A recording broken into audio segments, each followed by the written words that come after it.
hoş bulduk. İyi yayınlar. Kolay Teşekkür gelsin. ederiz. Teşekkür ederiz. Tabii Kürdistan'da doğa kırımı tüm hızıyla devam ediyor diyebiliriz. Özellikle Serhat ve Botan'da JES, GES adı altında yine baraj yapımları da devam ediyor. Doğa alanı kesintisiz sürüyor. Botan'da da bu politika sürüyor. Son dönemde Neriguş Deresi üzerinde yapılmak istenen baraj da gündemdeydi. Bu barajla birlikte aslında orada binlerce yıllık bir tarih de sular altına gömülmek isteniyor. Ve gerekçe ise güvenlik için önemli bu barajların yapımı.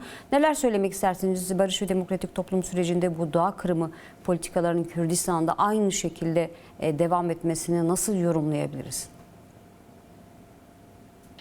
Yani tabii yani barış ve demokratik toplum süreciyle birlikte bu doğa alanı özellikle Kürdistan'da hız kazandı.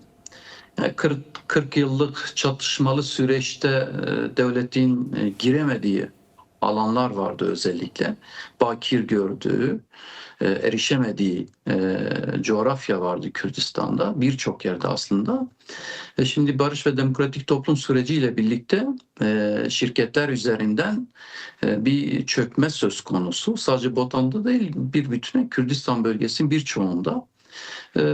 Bunu şu şekilde değerlendirmek gerekir. Yani Orta Doğu'daki gelişmelerle birlikte tabii Türkiye kendi enerji bağımsızlığını elde etmek için bu tür özellikle projeler üzerinde gerçekleştirme niyetinde aslında böyle görmek gerekiyor.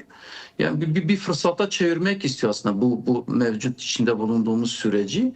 Daha önce de Kürdistan coğrafyasında gerçekleşen savaşla birlikte doğaya karşı da aslında bir savaş vardı. Toplumsal savaşla birlikte doğaya karşı gerçekleştirilmiş olan bir savaş da söz konusuydu. Her yönüyle talan devam etmekteydi ama tabii bu 3-4 yıllık süre zarfında özellikle Botan özelinde gerçekten her yönüyle bir doğaya karşı gerçekleştirilen bir savaş var. Yani bu HES'ler üzerinden gerçekleştirilmiş bir savaş söz konusuydu daha önce. Biliyorsunuz sınır hattı boyunca 7'ye yakın, 7'den fazla hatta bir bent, HES de diyemiyoruz. Bentler kurulmuştu, güvenlik amacıyla yapılmıştı. Biz bunun da bir araştırmasını yapmıştık. Şimdi sadece Menerdüş Deresi üzerinde değil, Uludere'nin Haftborya dediğimiz doğa güzellikleriyle, manzarasıyla gerçekten göz kamaştıran bir alan. Sürekli yaz aylarında halkımızın piknik için kullandığı bir alan. Orada da bir baraj kullanma niyetinde bu iktidar. Bir de Beytüşşebab'ın Zümrüt kaplıcalarının bulunduğu alanda da Ilıca köyünde kurmak istediği bir bent daha var. Tabii bunu çoğaltma niyetindeler. Bununla birlikte orman kesimleri biliyorsunuz 2021'den sonra hemen hemen Botan bölgesinin birçok yerine yayılmıştı. Korucu başları eliyle, şirketler eliyle. Tabii bunu yani çökertme planının aslında bir parçası olarak değerlendiriyorduk. 2021'den sonra bu özellikle petrol arama şirketlerinin en çok yoğunlaştığı bölge aslında Botan bölgesiydi. Gabar, Cudi hatta Besta, Beytüşşebab'ın birçok yaylalarında hala petrol arama şirketleri bir şekilde faaliyetlerini sürdürüyorlar. Gabar bölgesinde zaten giremedikleri alan hemen hemen kalmadı. Gabar'ın bütünen tüm coğrafyasına çökmüşler. Birçok tepelik alanını düzleştirmişler. Birçok köyün ya da köylünün kendi köyüne girmesine dahi izin vermiyorlar. Birçok kaynak sular hatta kurumuş durumda, içilemez durumda. Girdikleri her yerde elbette ki bu arama tarama faaliyetlerini sürdürdükleri zaman da herhangi bir ormanlık alan varsa o ormanlık alanın kesimini de gerçekleştiriyorlar. Bununla birlikte elbette ki maden arama şirketleri hala aramalarını devam ediyorlar. İşte Cudi zaten bir bütünen delik deşik edilmiş durumda. Sadece asfaltit kömürünü arama değil. Bununla birlikte farklı madenlerin arama faaliyetleri de devam ediyor. Bu işte bakır olabilir, fosfat olabilir, işte değişik madenlerden bahsediliyor, nadir elementlerden bahsediliyor. Barış ve demokratik toplum süreciyle birlikte bunun hız kazanması bizim açımızdan Şimdi da bu politikalar gerçekten köylülerin düşündürücü. Eğer köylerine bir dönüşü barış önünde engel değil mi? Çünkü barış ve demokratik toplum sürecinde şöyle bir kesinlikle, umut da var. kesinlikle İnsanlar elbette ki, elbette yakılan, ki. yıkılan köylerine dönmek istiyor. Tekrardan köylerini inşa etmek istiyor. Ancak bu durum buna engel. Peki buna karşı ne yapmak lazım? Biraz da mücadeleyi konuşalım istiyorum. Çünkü var, mücadele Elbette var. ki. Önemli bir direniş de var. İşte JES'lere karşı Gımgım'da aylardır süren bir eylem var. Yine Bingöl'de, Ahmet'te farklı noktalarda direnen köylüler var. Hatta bazı yerlerde kazanımlar da oldu. Peki bu mücadeleyi daha nasıl güçlendirmek lazım sonuç alabilmek için?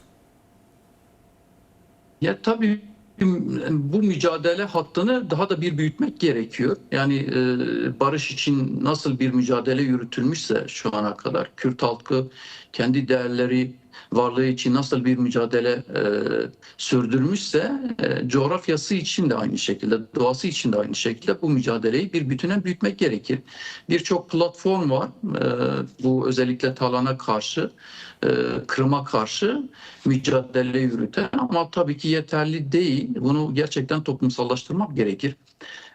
Ekolojik demokratik bir toplumun inşası temelinde iddiası içerisinde yiyiz. Bunu ancak komünlerle yani ekolojik komünleri oluşturmakla gerçekten bunun önünü alabiliriz. Biliyorsunuz daha önce de Besta bölgesinde bir nöbet eylemi gerçekleştirmiştik. Hala mesela konuşuluyor. Gımgım'da 90 günü geçti. Bu eylem sürdürülüyor. Gerçekten de ses de getirdi. Bunun Kürdistan coğrafyasının gerçekten her yerine aslında yaymak gerekiyor. Çünkü devletin Kürdistan coğrafyasında şu an itibariyle uyguladığı bir strateji var. Doğayı bir bütüne talan etmek, enerji şirketlerine peşkeş çekmek. Yani böyle barışın konuşulduğu bir yerde elbette ki doğayla da barış gerçekleştirilmeli. Doğayla barışın olmadığı bir yerde toplumsal barıştan da Botan bölgesinde işte Şırnak Ekolojik Platformu'yla birlikte bir bütün birçok kurumun içinde yer aldığı bir platform aslında. Mezopotamya Ekolojik Platformu'yla hareket eden bir platform. Yani birçok alanda ekolojik dengeyi tahrip eden ya da talan etmeye çalışan her tür politikaya karşı elbette ki bir ses çıkarmak söz konusu ama dediğim gibi yeterli değil. Bunu ekolojik komünleri oluşturmakla özellikle gençliği, kadını, toplumun tüm kesimlerini dahil ederek ancak bunun önüne alabiliriz. Aksi takdirde devlet bunu dediğim gibi bir strateji haline getirmiş. Yani duracağı da değil. Yani anladığımız kadarıyla Besta bölgesine bir şekilde girmeye çalışan bir zihniyetten bahsediyoruz şu an itibariyle. Oraya bir yönelme söz konusu.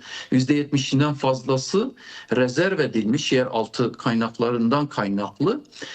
Oraya girildiği takdirde gerçekten hem orada bulunan bütün canlıların yaşam alanının ortadan kaldırılması demektir. Zaten Gabar bölgesinde ciddi bir tahribat var. Cudi de aynı şekilde.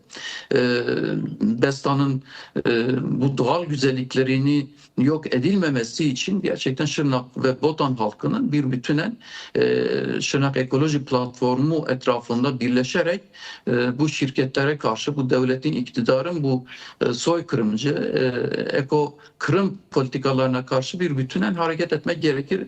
Önümüzde bir büyük ihtimalle program var platformun özellikle Evet. yani ortaya koyduğu o program çerçevesinde sadece tek bir alana değil bir bütünen ekolojik üzerindeki bütün tahribatlara karşı bir programdan bahsediyoruz.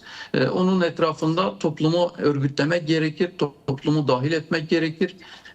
Yani daha önce de bu yapıldı. Şırnak'ta 2008'de termik santralin kurulması aşamasında gerçekten toplumun gücünün o anda hissedildiğini çok iyi bir şekilde görebildik.